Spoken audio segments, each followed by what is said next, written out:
दोस्तों, दिनाक्षी short hand में आपका स्वागत है। अगर आप चैनल पर नए हैं तो चैनल को सब्सक्राइब करें और बेल आइकन जरूर दबाएं।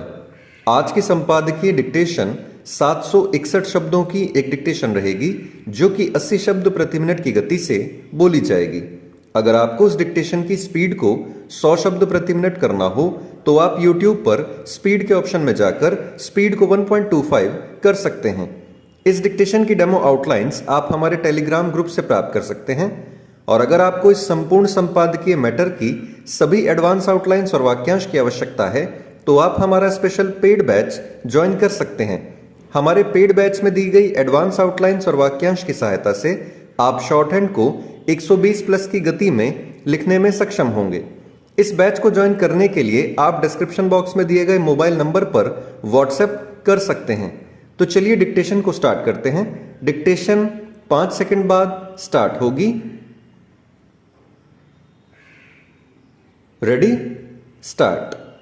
दिल्ली पुलिस की ओर से मुंबई के बंदरगाह में एक कंटेनर से बड़ी मात्रा में नशीले पदार्थ की बरामदगी यही बताती है कि देश में किस तरह विभिन्न रास्तों से बड़े पैमाने पर ड्रग्स भेजी जा रही है। इसके पहले गुजरात के बंदरगाह और पंजाब के साथ पूर्वोत्तर राज्यों के सीमांत इलाकों से भी हजारों करोड़ रुपए के मादक पदार्थों की खेप पकड़ी जा चुकी है। इस तरह की खेप पकड़े जाने का सिलसिला जिस तरह खत्म होने का नाम नहीं ले रहा है, उससे न केवल यह स्पष्ट होता है कि भारत अंतर्राष्ट्रीय ड्रग्स तस्करों के निशाने पर है, बल्कि यह भी कि उन्होंने देश के विभिन्न हिस्सों में अपने एजेंट बना लिए हैं। यह ठीक है कि बाहर से आ रही नशीले पदार्थों की खेप लगातार पकड़ी जा रही है, लेकिन प्रश्न यह है कि क्या सारी खेप को देश में आने से रोका जा रहा है। आशंका यही है कि ड्रग्स तस्कर और उनके एजेंट पुलिस और नारकोटिक्स विभाग को चकमा देकर नशीले पदार्थों को अच्छी खासी मात्रा देश के विभिन्न हिस्सों में खपा रहे होंगे। जब तब इसके प्रमाण भी मिलते रहते हैं। इसके अतिरिक्त यह भी किसी से छिपा नहीं कि किस तरह देश के विभिन्न शहरों में ड्रग्स पार्टियां होने लगी हैं। चिंता की बात केवल यह नहीं कि ड्रग्स तस्करी के पीछे उन तत्वों का हाथ दिख रहा है जो आतंकवाद अथवा अन्य गंभीर अपराधों में लिप्त हैं, बल्कि यह भी है कि युवाओं तक ड्रग्स पहुंचाने का एक नेटवर्क बन गया है। जितना जरूरी इस नेटवर्क को ध्वस्त करना है, उतना ही उन तत्वों पर लगाम लगाना जो विभिन्न रास्तों और माध्यमों से देश में ड्रग्स भेजने में लगे हुए हैं। यह आसान नहीं, क्योंकि यह काम अफगानिस्तान, पाकिस्तान, ईरान आदि देशों में सक्रिय ड्रग्स के वे बड़े तस्कर कर रहे हैं जो भारत विरोधी तत्वों से मिले हुए हैं। ड्रग्स तस्कर जिस तरह नित नए तरीकों से नशीले पदार्थों की खेप भारत ला रहे हैं, उससे नारकोटिक्स विभाग के साथ पुलिस और अन्य एजेंसियों को और अधिक सतर्क रहने की जरूरत है। इसके साथ ही समाज को भी सावधान रहना होगा, क्योंकि ड्रग्स तस्करी का एक उद्देश्य देश की युवा पीढ़ी को खोखला करना और उसके भविष्य को अंधकार में धकेलना भी है।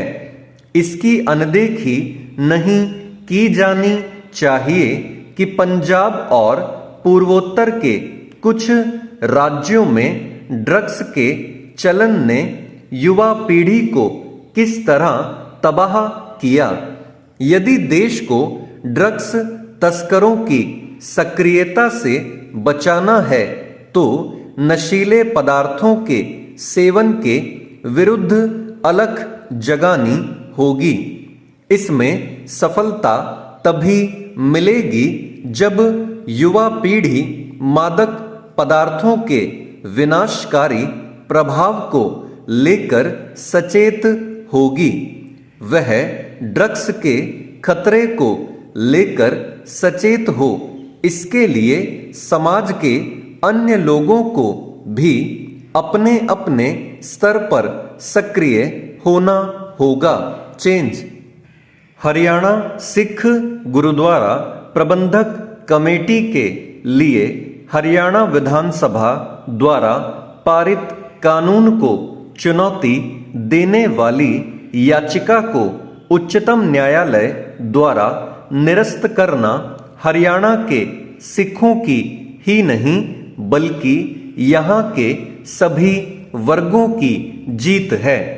हरियाणा में कुल 72 गुरुद्वारे हैं।